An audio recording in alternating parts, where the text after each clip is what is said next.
Hello বন্ধুরা, আশা করি তোমরা সবাই ভালো আছো। তোমাদের প্রত্যেককে আমার চ্যানেলে স্বাগত জানাই। বন্ধুরা, আজকে ক্লাসে একটি খুব সুন্দর অনুচ্ছেদ তোমাদের প্রত্যেকের জন্য নিয়ে এসেছি। বলো তো বন্ধুরা, তোমাদের কেমন লাগে নদীর তীরে সূর্যাস্ত দেখতে? সত্যি এক মনোরম দৃশ্য, তাই না? এর অভিজ্ঞতাই হচ্ছে অনেক আলাদা। তাহলে এসো বন্ধুরা, এই নদীর তীরে সূর্যাস্ত নিয়ে আমরা আজকের এই অনুচ্ছেদটি শিখে ফেলি। যারা বড় শহরে বাস করে তাদের কাছে নদী তীরে সূর্যাস্ত দেখার সৌভাগ্য বড় একটা হয় না, কারণ কাজের চাপে সকাল বিকাল যে তাদের কোথা দিয়ে অতিবাহিত হয়ে যায় তা তারা বুঝতেই পারে না। আমাদের পাড়া গাঁয়ের মধ্য দিয়ে কোনো না কোনো নদী বয়ে গেছে, আর এই নদীকে ঘিরেই গ্রামের অর্থনৈতিক সমৃদ্ধি গড়ে উঠেছে।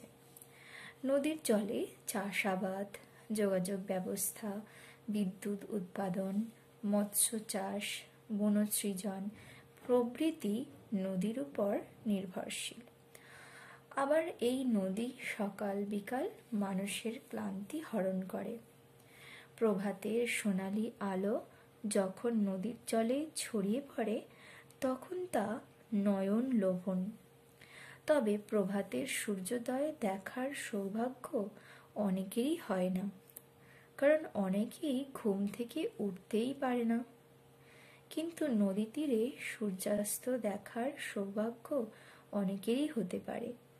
সারাদিন আকাশে পথ পরিক্রমা শেষ করে সূর্য যখন পশ্চিম দিগন্তে ঢলে পড়ে তখন দেখে মনে হয় যেন পশ্চিম দিগন্তে এক রাশ আবির ছড়িয়ে দিয়েছে। নদীর জলে পড়ে তার সোনালি আলো, দেখে মনে হয় যেন গলানো সোনা। নদীর জলে ভেসে যায় পালতোলা নৌকার সারি, মাঝিদের গলায় ভাটিয়ালি সুরের গান কর্মক্লান্ত মানুষের ক্লান্তি হরণ করে। নীল আকাশে তখন সবেমাত্র দু একটি তারা ফুটতে থাকে, তার ছায়া পড়ে নদীর জলে। দেখে যেন মনে হয় নদীর জলে অসংখ্য হীরের দুটি শোভা পাচ্ছে।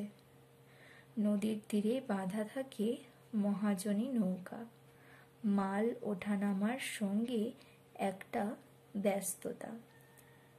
নদীর তীরে গোচারণ ক্ষেত্রে থেকে লাখালের গরুর পাল নিয়ে ফেরা সবই সূর্যাস্তের সঙ্গে জড়িয়ে আছে, কারণ নদী তীরে সূর্যাস্তের সঙ্গে সঙ্গে গ্রামের অর্থনৈতিক কাজে পড়ে ছেদ।